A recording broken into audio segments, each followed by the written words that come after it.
Hey, it's TG2. Welcome back. It's Knudson here on GolfWRX Radio. Just want to say hello. Welcome back to the show. Hopefully everybody's staying safe and not getting too stir crazy, being stuck inside. I know I'm one of those people who trying to stay sane, trying to find things to do. Thankfully, got the site, hanging out, playing a little golf, and or not playing, talking a little golf on the site. Here in Michigan, not able to play. Everything's shut down right now. I know there's some states I've seen friends post some stuff on social media that they're playing.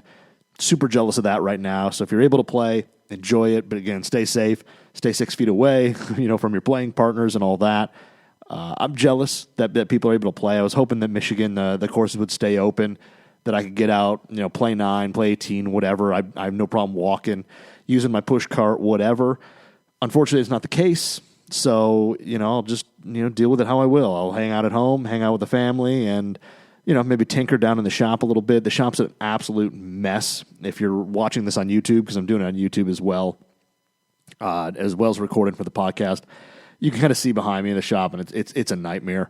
I wouldn't even say that I have that many projects. I had some regripping that I did for some friends, that I did, and really that shouldn't cause too much of a mess. I swapped a couple adapters from shafts that are in my Club Connect system that I didn't really use or haven't used really since I started using Club Connects, and I just figured why not use those tips somewhere else or put some different shafts on there. So maybe this year I'll use different ones or whatnot. The tips, from that system, they do add up. They're $20 a pop, and when you start adding up, I've got like 13 of them right now. I mean, that's you've got almost $300 with shipping and all that, and just in tips, not counting the sleeves that go into the driver head. So it's one of those things where I just needed to swap a few things out. There's still one or two in my arsenal behind me that you could see that I still may swap out. That I just didn't use much last year. I took one of the Aldo the White or Aldo the Rogue White 130 MSIs that came in the Maverick Sub-Zero. It's just a 70 stiff, tipped it a little bit. Put that in one of the adapters because I have not hit one of those shafts yet. And I'm thinking, what did I take out? I don't remember what I took out of it. But anyway, there's like I said, there's a couple shafts. I've got a Project X Even Flow White, T1100 white. That the even flow profile just for me doesn't work really well. I fit more into the hazardous style with the stiffer butt section. So that one there may leave. I guess actually that's one of the super rare ones that actually has the handcrafted logo on it. I guess there were only like 50 or so made. At least that's what my boy Ryan Barath said, is that only about 50 of those were made. I've got fortunate to have one of them, which is very cool. It's a very cool looking shaft. It's this white swirl through it. But I just, that profile for me, I've hit the black, the white, I hit the blue a little bit. It's just, like I said, that even stiffness profile for me, just, it doesn't seem to work. I need something that's a little more tip stiff or a little more butt stiff to kind of deal with my, not smooth tempo swing. But, that's kind of what I've been keeping myself occupied with. Hopefully I've got a neighbor down the street that maybe one of these days when stuff starts clearing up, I might do a little work for him. But again, we'll have to wait on that. But as I was kind of going through some of these shafts and look at what I have still in boxes and up in clubs, up in the rafters of my basement, it kind of got me thinking about some of the old, really kind of classic, legendary, aftermarket shafts. The stuff that really kind of got me into tinkering and messing with clubs and wanting to try different shafts. And it was just funny. I was thinking about some of the things I did long before I could get into, I was into shaft building, and I didn't have a shop. I didn't have any of the tools. I didn't have anything. I used to take my old trusty drivers and stuff over to Golfsmith when they were still around, and let those guys do the work, and probably paid a bunch of money over the years. But I remember walking in there, and I had a Callaway Hawkeye VFT Pro Series, and I had the head. I was working at a shop, the head pro at the shop, the buyer, I think they shipped him the wrong driver. They shipped that club like a 9.5, but with an X, an RCH 65 Pro Series extra stiff shaft. And he was like, I can't play this thing. If you want it, I'll sell it to you. And he sold it to me for like $90, $100, whatever. It was a $400 driver at the time. So I jumped at the chance, grabbed it, tried to hit it with that. RCH 65 Pro Series X, and it was too much. I couldn't swing that thing. It was too stiff. So that head actually went through quite a few different shafts for me, which was at the time pretty odd, but now looking back on it, it's kind of the norm. But it was interesting. So I had it had that shaft. I couldn't hit it. And at that time, the Pro Force Gold was still pretty hot. It wasn't the end-all, be-all anymore, and it had come down in price a little bit. So it was like a super popular option for most people to upgrade because it wasn't crazy expensive anymore. So I went into Golfsmith. They had them there. I want to say they were, I don't know, at the time, they were probably like 50, 60, maybe $70. I don't know, something like that. They weren't crazy. So I'm going to say they're probably around 50, 60 at the time. But, you know, the legendary Lakers colors, as they called it, the gold and purple shaft. And you saw them on tour all over. All the good players, in a sense, all the big hitters that you saw out on the course had these things. So I decided that's what I needed. So I went in there, had him install that. And if you remember, those heads were bore-throughs. So, of course, I had no clue how to do them, anything. It was just, I just left it there. So I remember having that shaft in there, and I was super excited. And then when I was in there, on the wall was a Speeder 757 from Mitsubishi, or from Fujikura. And I remember looking at the price tag. It was like $250 or $300. I was shocked at how expensive it was. And it was one of those things where it was so cool to see. And I was like, man, if I ever had the money, I'd get one and da-da-da-da. And it was just a cool shaft to see and all that. But, for me, the Pro Force Gold fit my budget, and it, made me feel good. So I had that shaft in there for a little while. And I was then I played it for a bit. It was probably great. It was probably fine. I don't remember really how well I played with it or didn't, but I had that. And then I remember I was one of those idiots who went in there, and I wish one of the guys there would have said something, but I walked in, I had this shaft, up, and then I said, hey, you know what? Because I was slicing the crap out of it. And I was like, you know what? I swing too hard for graphite. I need to go with a steel shaft. And the guy kind of looked at me like I was an idiot. But, I was adamant that that's what I wanted. So we ended up putting in, I don't know if it was it was probably an S300 dynamic gold. And the guy warned me, he's like, listen, we're going to do this, and you're going to lose all the head weight because this shaft is so heavy compared to the stock shaft that came in it. Now, the Pro Force Gold that's in it, you're going to put a 120-plus gram steel shaft in this thing. It's going to be the swing weight's going to be crazy light. I had no clue what swing weight was. I didn't care. So I was like, you know what? Go for it. The guy said, all right. So they shafted it up, put a steel shaft in it. And I took it out, and I absolutely hit it like crap. I mean, it was just too heavy, all that. So I basically spent all this money. I'm probably like, $200 and some into just reshafting this stupid thing. And I brought it back again. And at that time, I was like, you know what? Penley Stealth 70. That's what's going in there. And I bought one of those. And again, same thing. I think they were pretty pretty similar to the price of the Pro Force Golds. They were, $60, $70, something like that. And it was funny that that was the next big thing. And the Stealth 70 had that cool look where it was almost kind of like now that I think about it, it was very similar to the graphite design look, where it was yellow up top, had, like 4 rings, 4 yellow rings, and then it was black, like a gloss black. And it was just, it was the cool shaft, the bumblebee type shaft, as everybody kind of called it. And it was definitely a little lower launching, I believe, than the Pro Force Gold. The Pro Force Gold, I think when I got it, I thought was like low launch. I mean, launch and spin back then, nobody really talked about. I mean, launch was talked about, but spin wasn't a big thing. Nobody really thought anything about spin. So I always thought it was kind of a low launch shaft and all that. And looking back in the specs on it now, I don't think it really was. But the Stealth 70 was more of a low launching shaft. And I remember playing that, and I had a ton of success with it. I think I played really well with it. That thing there had a fairly, tip stiff, or it was fairly tip stiff. And it was just one of those shafts that it was great. And I'm pretty sure when I got rid of that driver, it still had that Penley Stealth 70 in it. And it was just kind of cool to that was like kind of my jump into, different shafts. I think right after that, probably right after that, the shop I was working at got because they didn't have fitting carts. There wasn't any fitting carts really, like Callaway, TaylorMade, like none of those guys had stuff with interchangeable shafts yet. So I remember we got this huge thing of TaylorMade demos in, and it was basically, basically they were all just shafted up. So they had, R580s, R540s, R510s, and they all had different shafts in them. And most of them were stock, but they had there was a few, upgraded shafts in there.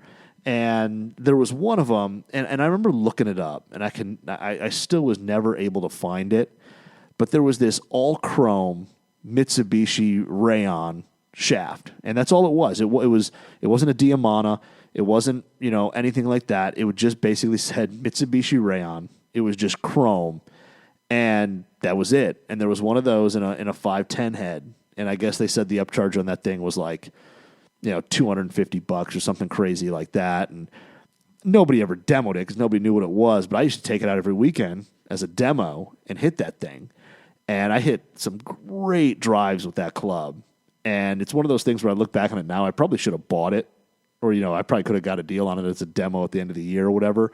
But for me, I was just like, well, I'm playing it free every week. But it was just an all-ion or all-chrome shaft, and it just said Mitsubishi Rayon. And I don't remember anything else on it. It might have had like the TaylorMade logo as well, but it didn't really have anything on it that, would show what it was. Like I don't remember a name on it or anything, but I remember it was really it was a smooth shaft. It kind of launched higher, but now looking back on it, it probably had like no spin. And it just was like, it was a cool looking shaft. Nobody really knew what it was. And, nobody would ever pay that kind of money for a driver shaft back then, or very few people. But it was one of those, crazy things that I loved that thing. It was just, a cool shaft. If anybody knows what it is, drop it in the comments. Because I remember afterwards there were some tour issue versions called like the Shacks and stuff like that came out. And this one definitely wasn't those. I remember seeing the graphics on those, and it wasn't the same. But this was just like straight ion, no graphics, anything. But that thing in the R510 head was so good. Like I hit that thing so well. And it was just one of those clubs that, I wish, like I said, I wish I would have snagged it. And I also wish I would have snagged it so I still have it, maybe. And it would have it down here to kind of hit again to see if I could still find a little magic in it. But that shaft was really cool. It was really fun to to basically tell your buddies that, this shaft is this expensive and all that. When you had no idea and you didn't what it was, and you didn't pay for it. But it was really cool to have that and to hit it, and it seemed to perform really well. And again, it just kind of further cemented the fact that the stock shafts weren't good. And back then they probably weren't. You think about back in the day, where, all the old Callaway stuff, the RCH stuff, all the shafts in, the old, like they said, the Warbirds, all that stuff. I mean, none of that stuff was really crazy good. I don't think until they started putting, let's call them name brand, like, what was it? The X460 had a shaft that was just like by Fujikura. But the version after that, the HyperX, at least had that fit-on series, like the fit-on 360, fit-on 380. They had some different weights. Those, I think, was when you started getting into these are, legit shafts. But everything before that, you were pretty much playing, the noodles or whatever we call them that were in stock drivers. After that, R510 with that Mitsubishi shaft, which I wish I could find more on it. I did like a quick Google search, and I remember I found stuff on it long ago. Couldn't find anything on it today or this afternoon. So, oh well. But after that, then the fitting cart stuff kind of started happening. And it was before the drivers were adjustable, but like Callaway, TaylorMade especially had basically fitting carts. I think Callaway called theirs like OptiFit or something like that right out of the gate. And it was basically just a shaft with the shaft had like a little black adapter on it that popped in, and there was an Allen wrench and it just snapped on, and there was no adjustments. It was just drop the shaft in, and that was it. So you could at least have a 10.5, a 9.5, an 11.5 head, have heads, and then you could have, regular stiff, extra stiff. It was more for that. There was no adjustment to it in terms of changing loft, changing lies, anything like that. But, and TaylorMade had the same thing. Theirs was a little more chunky. It was like a metal, like a stainless steel cylinder that basically threaded, I believe, on top of the hosels. So the hosels on like the R7 425s and R7 460s and all that were threaded. So they didn't look great. They were kind of chunky and funky looking, but they, it was cool to be able to go into the little rack, pull out whatever shaft, and go out and play it. So when those hit, I remember Callaway, we didn't, at least at the shop, it was the same shop. I was there for quite a few years. We didn't have anything truly custom, I believe, from Callaway. I remember that Fit-On series. There was like a chrome-plated version and like a non-chrome-plated. There were kind of different versions, but of those Fit-On, like 360, 380, 370. I think they were all different weights and all that, but there was nothing there. But I remember when the TaylorMade one showed up, they had a couple TP shafts, which were basically the Fujikura, Reacts, which were, I think, basically versions of the Rombacks. I mean, they all had that woven graphite, woven carbon fiber in them. But being able to take the TP shafts and put them on R7 460 heads and all that was really cool. You got to go in and mess around. And I had an R7 425 TP with just that React shaft, and that was probably the next driver for me after everything else that I had that I hit, really well. Titleist hadn't, in the shop then, Titleist hadn't come out with anything that was interchangeable at the time yet, but they had, basically we had like a couple of different, drivers and shafts in there. Like you had 975Ds, and you could get the one with the speeder, and I think they had one with, there was a graphite design shaft, but I don't remember what it was. But I remember the speeder, but it was speeder for Titleist, and it was still really good, but it wasn't, the actual speeder. But the Titleist stuff, I never hit it that great. I wasn't a good enough player. I had a 905S, I had a 975. Was it J VS or did I have a D? I don't remember which one I had. But, those things were great and all, but, it wasn't anything that blew you away because the shafts were, nothing crazy. But I remember the TaylorMade thing, hitting the TP shafts and knowing that it was the Tour Preferred and all that was super cool. And those Rombacks things, they played pretty soft looking back on it. My brother actually still has. I did, at one point, I think I got a demo shaft from somewhere. I don't know if I got it on eBay or the BST and GolfWRX or where, but I got one of those Reacts 75 stiff driver shafts, and it had the stupid big tip on it. And I remember pulling that, and I put it in a driver, and I played it for a while, and then I think I tipped it and put it in a 4-wood, like an R7 4-wood. And it was one of those shafts that now looking back on it, I would probably played pretty soft, but it was pretty cool to have that TP, and it did have like kind of a tighter feel than the stock React shafts that were in the regular drivers. And those were coveted. I mean, everybody wanted the TP. It had the little flag and shield on it. But I remember getting the TP was pretty awesome.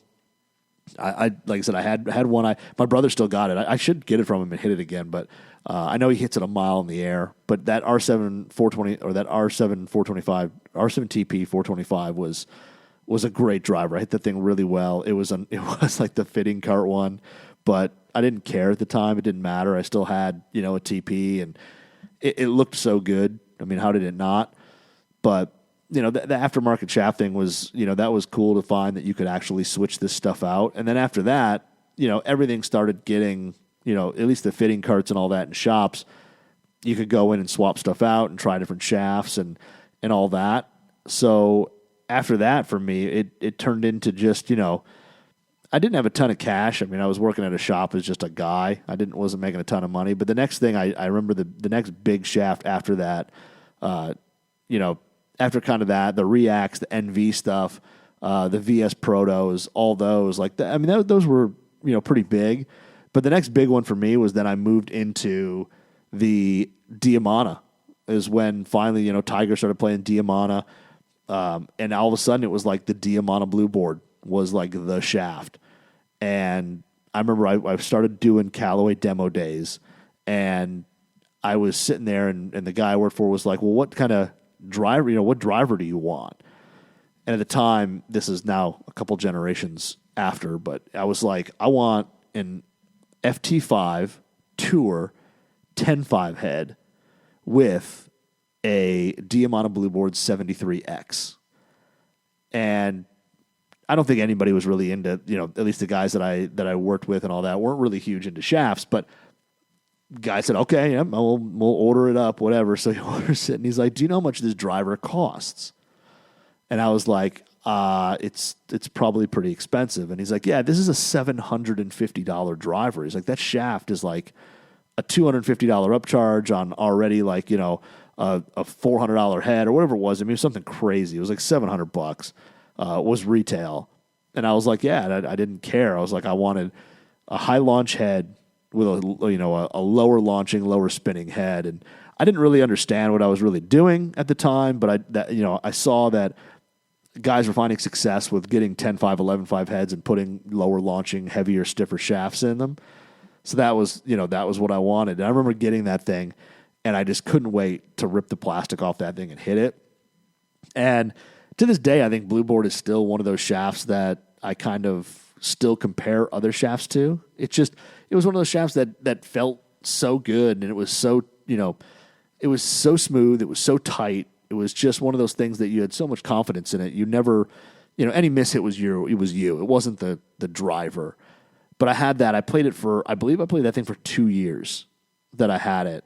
And I played it for the first, because I think back then Callaway did like kind of the 2-year rotation. So they had like the square FTI, and then the FT5, and then they changed out the FTI for the FTI Q or something like that, or IZ.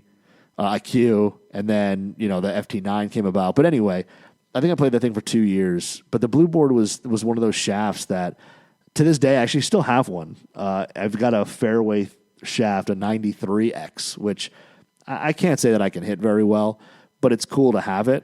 And the Blue Board just had that, it had that feel to it that a lot of their shafts didn't, because at the time, you were looking at Grafaloy Pro Launch Reds. If you wanted if you couldn't afford a whiteboard, which most people couldn't, you got a Pro Launch Red. Well, the Pro Launch Red didn't feel very good. It was brittle. It was harsh. It wasn't a great feeling shaft, but it performed. It gave you low launch, low spin. Again, not that anybody really spin was just kind of showing up as a big time thing, but yeah, it was like the poor man's whiteboard. So everybody used to go after and get those because they weren't going to spend $350 on a whiteboard. But that Blue Board for me was it was so good. I hit it so well. That heavier weight and all that, and part of it probably could have been placebo because it was I knew it was expensive and I knew it was a great setup. But either way, I didn't care. I had it, and it was a great shaft, and it was a great combo.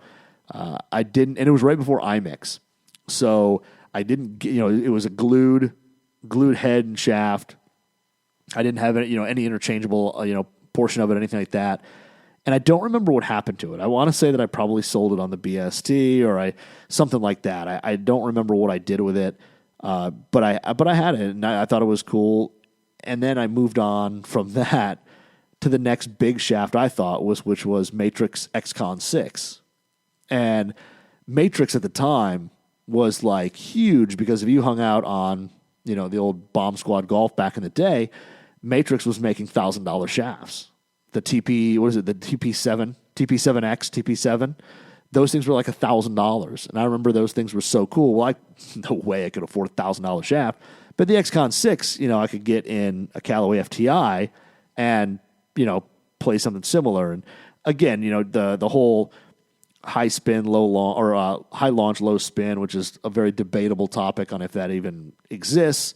It was one of those things that I had to have it because it was Matrix, and Matrix made these crazy expensive shafts. So I had an FTI Tour, the square head with an XCon 6 in it, and the same thing. It was just one of those things where I had to have it just because the shaft was that cool. I didn't know anything about if that actually fit my swing or anything like that, but it was just it was the hot shaft at the moment, and it was cool to hit that thing. And the XCon 6 was, I remember working, I worked the demo days, I had that in the bag, and the TaylorMade guys would come down and be like, hey, do you have that XCon 6? Do you have that Matrix? And be like, yeah, and they'd want to hit it because they didn't have it in their cart. And, the Nike guy didn't have it or whatever. So people would come down and want to hit different shafts and all that. But that XCon 6 was kind of the next one after the Diamante that I was just all about. It was just, I had to have it. It was like the hottest thing. If you had it, everybody knew what it was. But that XCon 6 was really cool. So I played kind of both those. And then after that became what I thought was one of the legendary combos. And I think if you go back and search on GolfWRX.com back in the forums, you'll probably agree with me that one of the legendary combos was Callaway's FT9 Tour with the Fubuki Tour 73. And it was that, it was the white shaft with the gray handle. It was Mitsubishi's kind of mid-launch, they'll call it, lower spin, but it was one of those things where the Fubuki was the white shaft. And people still talk about how there's certain shaft and certain heads that just work together. They're just combos that work. And that Fubuki in that FT9 head was just like magic. And so many people found success with it. So I had an FT9 Tour, IMIX, of course. By that point, I was like, I'm getting other shafts. IMIX with that, and that was, again, one of those clubs that I think I played 2 years in a row. And the shaft, I remember there was kind of I want to say there was some type of like glitch in the system where if you ordered an FT9 with a Fubuki in it, it was like $700. The glued version, whatever. But if you did the IMIX version, the way they had to price the IMIX shaft cheaper because it was the stock shaft in the FTIQ, they had to price it that way so you could get the FT9 with the Fubuki for like a way cheaper price, or like close to stock price.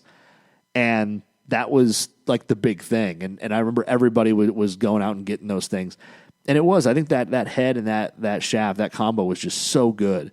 And I don't know what it is that those two things work together so well with, but they just really did. But that one was such a huge thing for me because I think I played that Fubuki for a while. I pulled the tip off the IMIX tip off a bunch of them and used them elsewhere. But that was right about when I started really getting into building clubs too. I got a shaft puller. I started learning how to do all this stuff, and that was a big time because I had this aftermarket shaft. I had, I could pull the head, put it in different, or pull the tip, put in different heads. But that Fubuki was just great. And it was one of those, it was kind of, like I said, kind of a mid-launch, lower spinning shaft. They had a non-tour version, which was softer and higher launching or whatever. But the FTIQ Tour had, the Fubuki Tour in it. And later on, I remember, I think TaylorMade ended up offering that, and everybody ended up offering it, but Callaway was the one who offered it stock, and it was, kind of the big thing into like, this is an expensive shaft. It comes in the driver, and just take it out to the course and go. But that was like really open Pandora's box because, right then was, I've got my hand on something really special. The funny thing about that shaft is I put it in a bunch of other heads and never found the same magic. I had it in an FT Tour head. I think I put it in whatever the version after. It was Razor Hawk Tour, I think. It was something like that was the next one. But I put it in there. It never had the same magic as it did with FT9. But that was, the one of those shafts that just kind of changed things, at least for me. And I know a lot of other people who hit that thing loved it. That combo was so good. And like I said, for me, it never really worked great in any other head, which is weird because it's a similar kind of profile to Diamante Blue Board, So it was weird that it kind of only worked for me, in that one head, but that's it. After Fubuki, it was interesting because then I kind of jumped around a little bit. There was a ton of stuff out there. But I think after Fubuki, I really kind of focused more on Kailai, Diamante Kailai. That was kind of the next generation of the Blue Board. And it had kind of that blue finish. It was like ion gray on one side and kind of ion blue on the other half. But it was basically the next version of Blue Board. And it was, I won't say it was a silky smooth feeling to me, but it was a little more stout, a little more boardy, but it was tighter. I felt like it was more accurate, more consistent. I had that and then, was it FT Tour? Because, I had an FT Tour because the FT9 Tour was the tour issued one, and I never had one of those. But I had an FT Tour head, and that was, at the time, probably the longest driver I ever hit. I mean, it was crazy long. I think the only thing that might be longer than that back in the day was my FT3 Tour that I had with that Auto NV, 65. That thing, I mean, that was probably the longest drives of my life with that. But FT Tour was with that Diamante, that Kailai was pretty special too. it was a good combo. And like I said, the mid launch shaft thing was what I found more success with. What was it? What was the low launch version? Now I can't remember. It was the Kailai. The Lima was the red version, which was higher launch. And then, why can't I figure out? That's pretty sad that I can't remember but I didn't play it. So it's not one of those things that I played. But it was, now I'm trying to Google it real quick to see if I can find the Kailai. What was, I don't know. I'm just trying to see if they had it, a different version, but that Kailai was really good. Oh, the Ahina. God, why can't I remember the Ahina? Yeah, the Ahina, which was the kind of the whiteboard version, but it never kind of gained the same respect as the whiteboard did. But again, I was never a whiteboard player, so it didn't matter to me. But the Kailai was really good. I ended up playing that in driver. I think I later on played one in a 3-wood for a little bit, but that was one of those. It was just a really good combo. I played that for a while. But that got also into the time when, like I said, I was working demo days for Callaway. So, I was hitting anything I could get my hands on. But after that, I got into really going down then it started to kind of explode because the interchangeable stuff started happening big. Like Callaway finally came out with like the first OptiFit for them. TaylorMade had all their interchangeable stuff. And then it got to, well, I'm not going anything that's stock anymore. And I think the next thing that I really remember like pushing big was, it was Project X Black versus DI6. And I got myself a DI6, like, randomly. I walked into a Dunham Sporting Goods, which if you're not familiar with Dunham's, it's just a sporting goods store. They sell everything from hunting to golf. It's kind of like a Dick's in a way, Dick's Sporting Goods. But I walked in and they had, I can't remember what driver it was, but they had older drivers with kind of crazy shafts. They had Rombax Fs, which were like I think it was like an Asia only shaft. It was white and kind of like baby blue and pink. They never sold it here. They sold it everywhere else. Like here we got the Rombax Z, the Rombax X. We got the W. We never got the F. But they had Fs. They had DI6s. They had all these things, and they were like $150 or $199 or something like that. They were dirt cheap. So I grabbed the only DI they had. And that was like the big thing was I had the shaft that I think at the time Tiger started playing it. So that was big. And it was just like, the DI series was awesome. And I remember that and the Project X Black was, well, actually I skipped over the whole Project X. The Project X Tour issue was huge too. I couldn't hit them. They're terrible for me, but which is way too low spin. They'd like go out, look good and fall out of the sky. But I was able to talk my local rep into getting a handful of those shafts from the tour department. He'd been there long enough where I guess he knew guys, and we got a bunch of those in, and I played them, but man, they were terrible for me. They were just too stout, too low spin. It was nothing I could hit, but I tried to. It was just something I thought it was cool. It was tour issue. You couldn't get them, but it was terrible for my game. But I had those for a short while, and that was it. But then it was the DI series, and I had DI for a while. That made it into, I want to say I played that thing in, starting with, was it Razor Fit? The first Razor Fit? It might have been that. It might have been even before that. But I played that in Razor Fit. I ended up pulling the shaft, putting it in Razor Fit Extreme, X Hot. I probably used that thing for 3 years that I had. And then finally, eventually, I had it in a, what was it? Opti, or was it what was the name of it? It was the one with the, it was Opta something. Oh, geez, I can't remember what it was, like Opta Speed or whatever it was. I had it in there, and then I ended up selling that driver to a buddy of mine, and he hit the crap out of it. He loved it too. And that was DI for a while. And it was one of those, DI again. It was kind of, a little higher launching, low spin, but it had that, it was tight. It was super accurate. It felt good. To me, the DI had a little more kick to it than like say Blue Board had or Kailai had or any of those. It had a little more liveliness to it, but it wasn't like sloppy. It didn't feel like you were going to lose it right or left. It went straight. It was accurate. But I had that thing for a while. I went there's when I kind of found like Project X Black was really kind of coming around, a little lighter weight version of Project X Blue. and that and DI6, those two for me, which were kind of totally different, totally different profiles, just really worked well. I mean, they were just two shafts that, I hit really well. I actually at the time had two, I think, Razor fit heads, and I would take them out of the course and just hit two drives on every hole, one with each.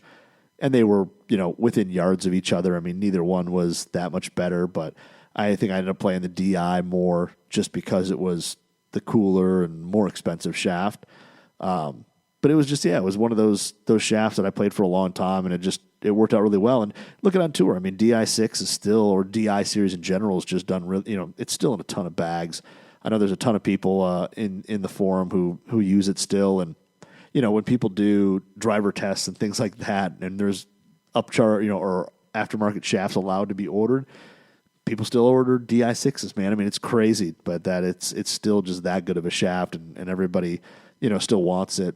It's interesting. It's going through it'll have a cosmetic upgrade soon that, you'll see. Not that it's anything big, but I think we had a picture of it down at the PGA show that they're just changing the logo. The shaft's still the same, but I've still got one. I've still got a DI7 sitting up there in actually an old Nike head, old Vapor Flex Pro up there. But still a cool shaft. Maybe I should put a tip on that and try to hit it again one of these days.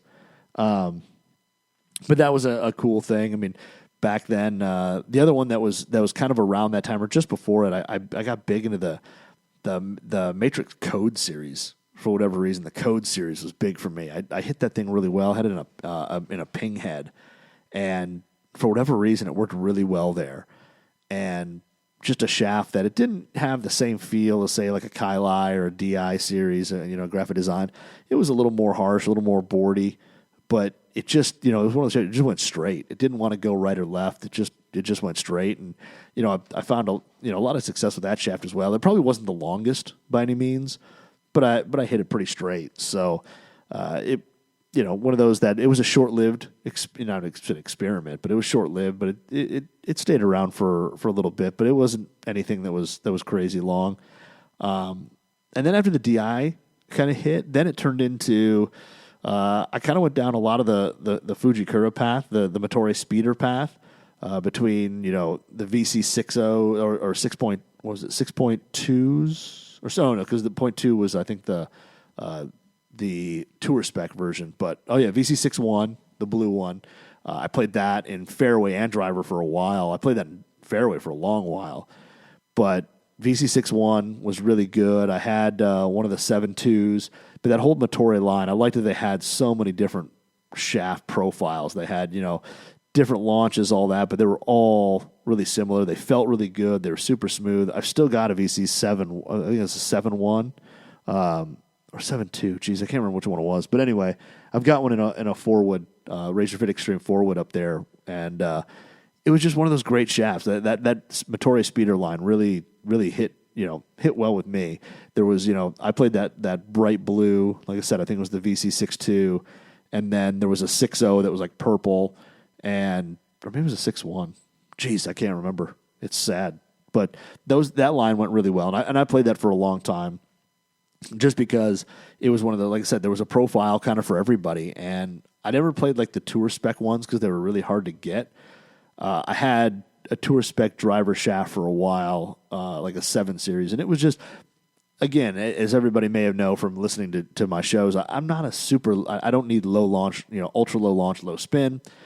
So for me, kind of the mid-launch stuff works better. So the tour spec in that never really fit me that great. I think I had one, but I ended up getting rid of it after a while. But then that was the white lower half and the kind of the red handle section. But yeah, the bright kind of royal blue is the one I always played, and I really liked that shaft. It was just really good. It was boardy enough to feel like you had control, but it was smooth enough that you enjoyed hitting it. And it was kind of like they said, that mid launch for me, it was pretty flat. I don't know why. I hit it fairly low, but it was just a great shaft, and I played those for a long time. And then I moved into kind of I kind of found a lot of the Project X line just before Hazardous, the PX stuff. What was it? The PXV and some of those I hit for a while. That PXV 52 for some reason I hit really well, and I typically don't go the lightweight route but that was a big shaft that stayed around for a while. I remember I had a prototype version through GolfWRX. I remember I got picked as a tester, and I had a prototype one that was just all black. And I had to do a review on it and all that, and I did. And then when I, was done with the review, they were like, they didn't tell me anything about the shaft, what it was. They just said, it was something that was going to be coming out. And then when I was done, they were like, oh, yeah, it's a, PXV 52. And I had no clue what it was at the time, but I hit it really well. So I ended up ordering a PXV in a couple different other, couple of other different clubs and played that for a while. And it was, the Project X stuff, like I said, has worked really well for me just because it's fairly stiff. I mean, the PXV probably felt better than at the time, which was still what the PX Blue and Black and all that were still, still kind of tougher out there. They weren't super, they're not super smooth shafts, but they're, they get the job done. They perform well. So for me, the PXV actually felt pretty good. It was pretty smooth, and it kicked like crazy because it was lighter weight. I mean, it was like a 55-gram shaft or whatever it was. It was pretty light. And then after that, I mean, it kind of turned into, anything I get my hands on. I mean, nothing really stayed in the bag for a long time after that, just because, I was just on a rampage of just trying anything. The next one that actually really hung on was basically, what was it? No, that was like by the time 2000. Well, after that, actually, I got into, the X-Flex, which if you're not familiar, there was a shaft company. I don't know if you can still even get them, called X-Flex. That was the old Rob Opti from GolfWRX paired up with the boys from Valix, and he was making his own shafts, and he made these X-Flex, and it was XPHLEXXX. And he had one called the Agera, and I've still got one. It's actually, I think it's behind me. I don't think you can see it. But it was kind of built for, people who swing it hard and, don't have the smoothest transition. And it wasn't crazy. It was kind of mid-low launch. It wasn't crazy low launch, but it was low spin, and it didn't want to go anywhere but straight. It didn't really fade. It didn't really draw. It would just, went straight, and it had kind of a crazy ion finish and some, those mud flap chicks all over it, which was pretty cool. And I played that for a long time because it was super stable. It was probably one of the most stable shafts out there at the time. But it was, and it didn't feel crazy harsh or anything either. I mean, it had a fairly decent feel to it. The handle was really stiff, but that thing actually, was really consistent. I know a few guys who still actually play them. But I got into that for a while. That made it into a few different heads, and that even made it into, up until basically, Hazardous came out, and I got fit into a Cobra LTD head with a Hazardous Black 75, and that was, that kind of retired the X-Flex for me for a little while. And Hazardous actually was kind of my shaft of choice for a while. I played black in the driver. I played red in my fairway wood for a little more, higher launch. I messed with the counterbalanced yellow. And again, they didn't feel amazing. They were boardy and harsh, and they had some vibration to them, but they performed. They did what they, were supposed to do. They lowered spin. They flew lower. They were, straight. Everything about them was performance. It just, they didn't have the smooth Diamante feel in a way, but you didn't care. Like I said, they went straight. So after that, Hazardous there, I basically went on a 2-year run with basically the Graphite Design Tour AD GP was the next one that I went to. And that I threw that in 2017 M1 head. Never looked back. That was probably one of the recently, one of the best drivers combos I had. Played that for a year and a half, which at the time I started at GolfWRX. So it was kind of strange to play a driver that long when there were so many options out there.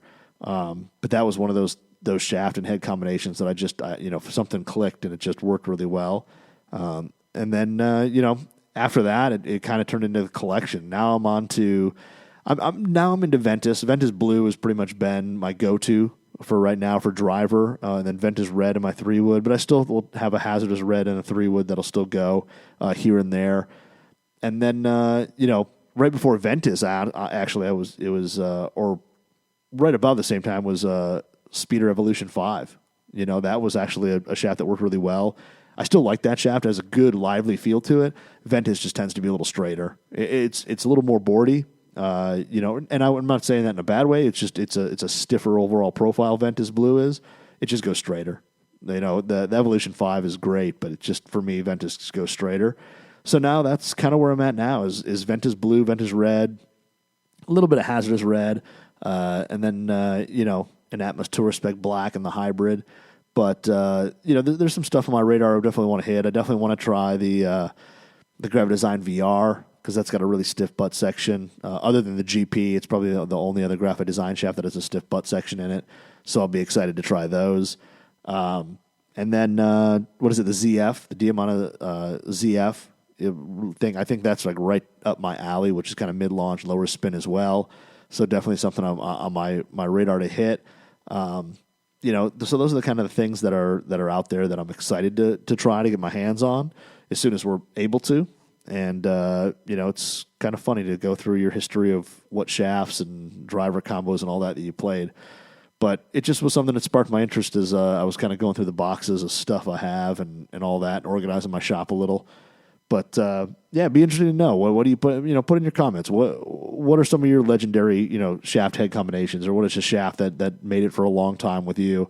Because everybody's got them. There's just stuff that you find that just works with your swing, and, you can't beat it at the time with anything. So, if you got something, leave it in the description below.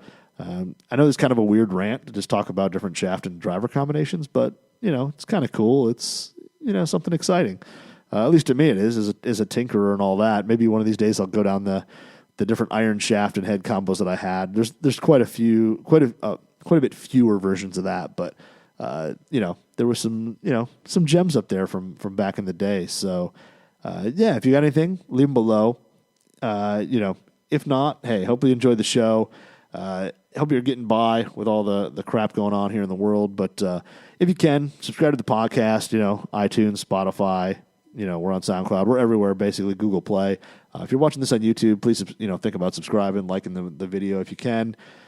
I know that it sounds stupid, you hear it all the time, but it really does help, when you have, more subscribers, more views, more all that on your videos, your podcasts, all that. Because it makes it a lot easier for people to want to, send you stuff to hit. And me, I like to hit stuff. So anyway, hopefully you guys have a great week. Stay safe out there, and we'll talk to you guys next week.